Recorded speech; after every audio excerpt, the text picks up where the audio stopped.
Alors, bonsoir. J'avais déjà fait un enregistrement, apparemment il y a un petit souci matériel. Donc on l'a refait. Je vais vous présenter aujourd'hui un roman Mercure rouge de Valérie Léco. C'est un roman policier que j'ai apprécié, donc que je vous invite à découvrir. Mercure rouge est quand même le 7e roman de l'auteur. Je n'ai pas eu l'occasion d'échanger avec elle. Je vais donc vous rediriger sur son espace. Elle a un site qui est assez bien fait. Je vais vous donner le lien. Vous allez découvrir son univers, sa biographie, et puis aussi sa bibliographie. Voilà, comme ça vous aurez un peu l'occasion de la découvrir. Et il y a une possibilité d'abonnement. Voilà, donc je mettrai son site et la page Facebook. C'est assez étonnant de ma part, mais effectivement, je n'ai pas contacté l'auteur. Ce roman, donc l'auteur est un auteur indépendant. Hein. Je le précise, mais je crois que vous avez compris que je présentais principalement des auteurs indépendants. Hein, parce que il y a beaucoup de pépites en fait dans les auteurs indépendants qui restent méconnus. Je trouve ça dommage et je me suis dit bah tiens, moi je vais les présenter. C'est un roman consistant de 570 pages. C'est pas écrit en très gros, mais c'est vrai que ça se lit très très bien. Donc n'ayez pas peur de l'épaisseur du roman. Alors pour introduire l'histoire, je ne vais pas prononcer les noms de famille parce que j'ai eu je pense que déjà à la lecture c'est pas forcément très facile puisque ça se passe en Belgique et que c'est pas... Enfin, c'est vrai que ça m'a semblé pas du tout évident, donc je vais parler uniquement des prénoms, et puis quand vous lirez, vous aurez l'occasion, vous, de découvrir leur nom de famille. On fait comme ça. Alors, Heike, qui est une femme, revient de Kinshasa, donc du Congo, avec un échantillon de coltan. Je vous laisserai découvrir ce que c'est. Qu'elle n'a pas forcément déclaré en douane, c'est un petit échantillon et elle est passée très bien comme ça. Elle revient incognito dans sa maison de campagne, c'est une petite habitation minuscule au milieu des bois, un peu maison de Blanche-Neige, décor de contes de fées quoi. C'est vrai qu'elle elle est revenue plus tôt que prévu et sans prévenir personne. Elle a visiblement besoin d'un moment pour elle. Il y a 7 ans de mariage et un bilan qui lui dit qu'il est peut-être temps qu'elle voyage moins, qu'elle mette un frein à ses déplacements professionnels et qu'elle retrouve un peu l'amour dans son couple et la complicité qui se perd avec toutes ces années. Et puis, malgré la pluie qui est glaciale, Heike prend son vélo et part se promener. Alors, elle traverse un peu le village. Hein. Il y a des personnes qui la voient aussi passer. Mais à un moment, un véhicule la frôle. Étonnée, elle se retrouve enfoncée dans la gadoue. Donc ça fait drôle. Bon, il va s'arrêter pour m'aider. Mais enfin, après, elle se souvient de rien, elle reprend un peu conscience, mais elle est en train d'étouffer, elle a un liquide froid qui inonde ses poumons, elle a plus de force et elle se sent mourir. Voilà. Alors pourquoi? Que s'est-il passé? Vous le découvrirez bien sûr en lisant le roman. On retrouve aussi ensuite, on va faire la connaissance de Martin, un petit adolescent maigrichon, 14 ans, qui lui aussi prend son VTT, mais pas pour aller se promener comme ça. Il va essayer son drone et il veut aller faire des films, des photos avec son drone dans cette fin de journée. Et puis il rentre chez lui, il télécharge sur son ordinateur. Et en regardant les photos, il se rend compte qu'il y a une forme étrange sur l'une d'elles qui n'est pas un animal, qui n'est pas... Bon, donc il se dit qu'il va quand même regarder ça de plus près et puis en parler à son père. Dans les premiers personnages, dans les premiers chapitres, l'auteur vous présente les personnages. Ils sont nombreux bien sûr, mais nous avons les personnages principaux, comme Lydie par exemple. Lydie est une danseuse étoile qui a connu vraiment la gloire. Elle revient aussi dans ce village dont elle est originaire, parce qu'elle a eu un grave accident et que la danse, c'est plus que compromis. Elle retrouve Rémi, et Rémi, lui, est très heureux de retrouver son amour de jeunesse. Lui est resté là, il est agriculteur, il est aussi agent de quartier. Et puis, tous ces chapitres sont suivis d'un court dialogue que l'auteur appelle « Cours pour flics débutants ». Alors, ce sont des dialogues entre Jean-Marie, qui est un flic retraité, et Rémi, qui aimerait bien devenir inspecteur. Je vais essayer de vous montrer. Vous avez le chapitre, et là, hop, « Cours pour flics débutants ». Alors, c'est toujours un tout petit... vraiment, c'est très court. Hein. Mais ça suit chaque chapitre. Et on a toujours un éclairage, autant sur... ce qu'on cherche quand on est dans la police comme indice. Et il y a forcément aussi un lien avec le chapitre qui précède ou qui suit. J'ai trouvé cette forme d'écriture très intéressante d'ailleurs, parce que je n'avais jamais spécialement vu ça de cette façon-là. Et c'est aussi amusant dans les dialogues, hein, parce que Rémi pose des questions qui... Et autant dans les réponses, parce que les réponses sont aussi assez particulières. Ça met un brin de légèreté aussi au roman.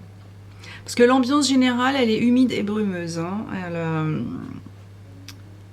Oubliez le ciel bleu des Caraïbes, c'est pas ça du tout. Le lecteur va découvrir vraiment un petit coin de Belgique, ses habitants très pittoresques. Enfin, pittoresques, oui et non, parce que si vous habitez dans un village... je pense que c'est pareil un peu partout. J'habite dans un village en France et c'est vrai que les personnages, on pourrait très bien les retrouver aussi. C'est un polar que j'ai trouvé particulièrement agréable à lire. L'intrigue principale est réaliste. Enfin, alors peut-être parce que j'habite dans un village et qu'effectivement ça me dit quelque chose. Mais c'est réaliste, c'est vraiment très bien mené. Le suspense est bien maintenu quand même jusqu'au bout. Parce que malgré toutes les... Enfin, moi, je me suis laissée embarquer dans beaucoup de pistes. Il y a pas mal de rebondissements. Mais la dernière ligne droite, c'est vraiment une fin surprenante, quelque chose auquel moi, je ne m'attendais pas du tout. Et j'avais pas soupçonné... quoi que ce soit. Ouais, c'est... Vous allez voir, lisez-le, vous allez être vraiment surpris. Le genre, c'est un roman policier dans le style Cozy Mystery, qui est un style très british, puisque il n'y a pas forcément de traduction française. Mais on parle bien de roman policier et pas du tout de thriller. Il y a le cadavre, mais c'est plutôt, vous savez, un peu version thé mise en pli de l'Agatha Christie. Voilà, pour vous donner un exemple.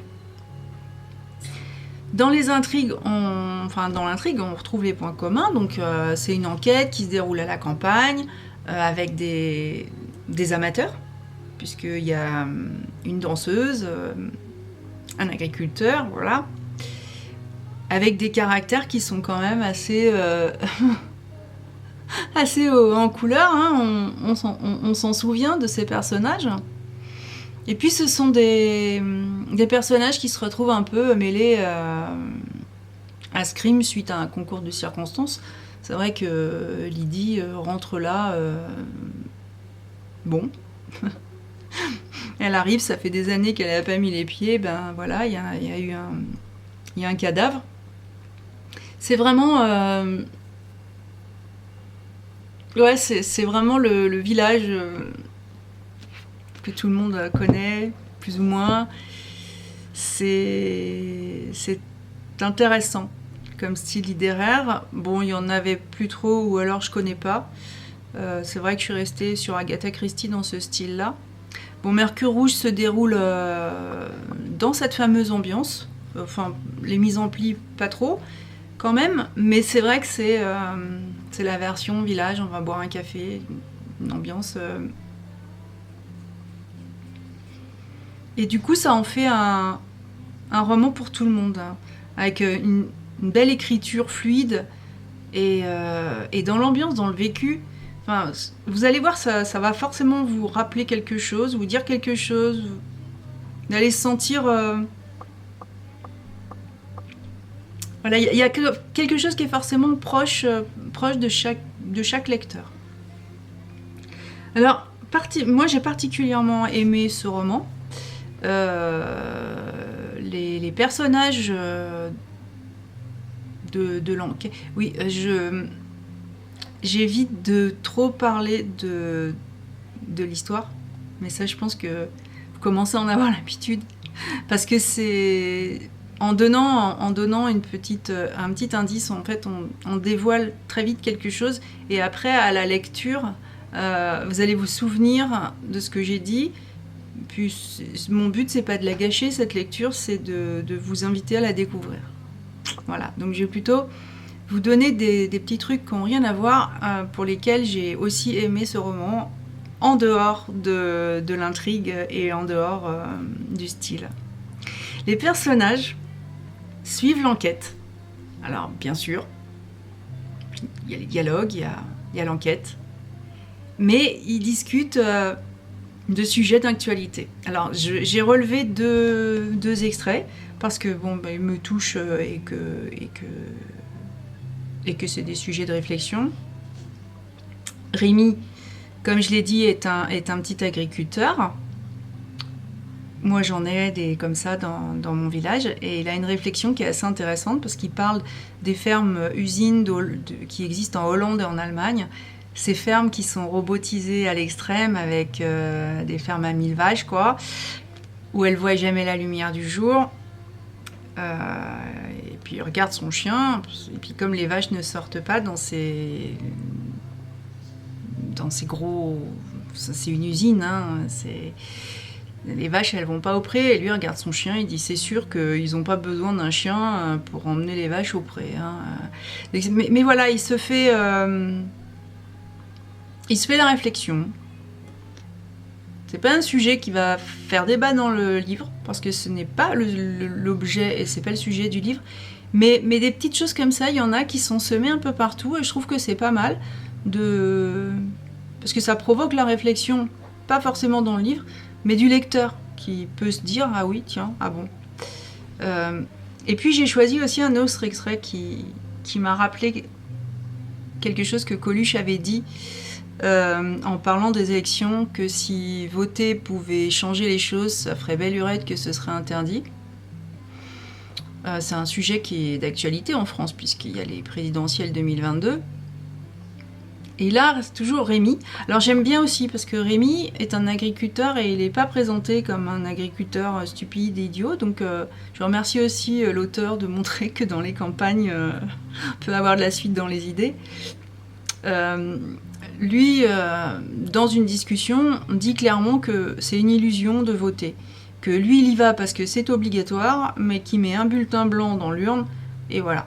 Parce que on est gouverné par des multinationales, la finance, les lobbies, et puis il dit d'ailleurs à l'autre, derrière, regarde ce qu'on subit avec le lait, on ne peut plus en vivre. Voilà. Et j'aime bien, c'est un sujet qui... C'est dans la discussion, de nouveau, donc c'est mis là, comme ça, au milieu d'une discussion niveau enquête, et des simples pensées, des petites réflexions, des personnages, mais qui sont sujets quand même. Enfin, je sais pas, ça touche forcément, on se demande si... Enfin, moi en tout cas...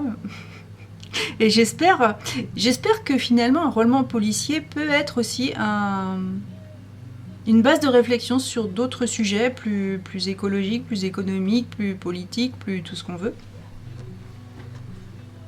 Parce que ça permet d'avoir une lecture vraiment plaisir, qui prend pas la tête, mais quand même de rester les pieds sur terre et de se rendre compte que c'est vrai.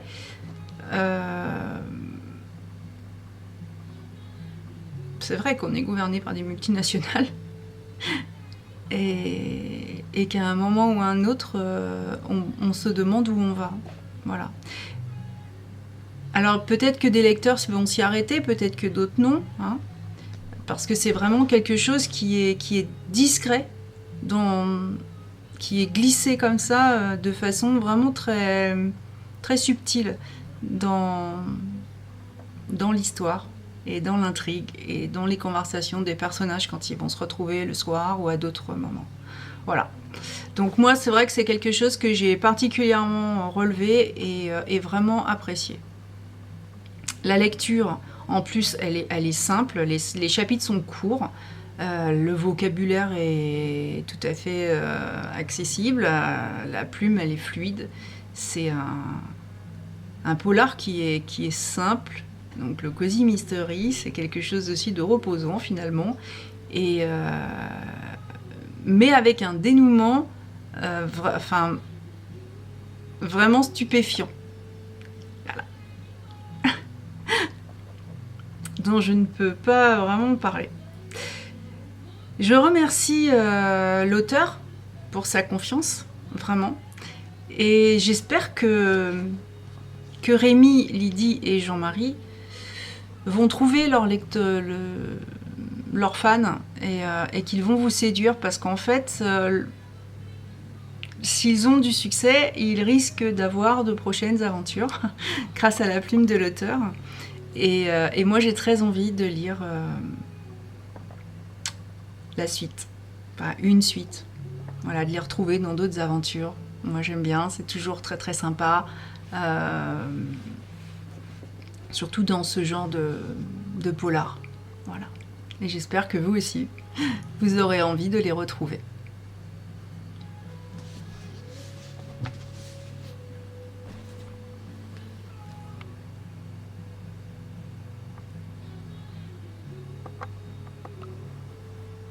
Petit problème de temps en temps, hein, ce truc. La prochaine fois, je vous parlerai du crime de la fête votive. Non, je ne sais pas du tout ce que c'est comme fête, je vais encore apprendre quelque chose. C'est ça qui est formidable dans la lecture, c'est qu'on apprend toujours quelque chose. C'est un roman qui est beaucoup plus court. Donc voilà. Ça va être ma lecture de la semaine et je vous retrouverai la semaine prochaine. Je vais essayer de retrouver le rythme. Là, il y a eu des imprévus. Et les imprévus font que des fois, le rythme de ces vidéos et de ces podcasts change. Mais je vais retrouver ce rythme. Déjà, c'est plus facile pour moi. Et puis, bon, ça vous donne un rendez-vous à vous. Voilà, donc je vous souhaite une belle soirée, une très belle semaine. Et puis, je vous dis à la prochaine. Bye bye.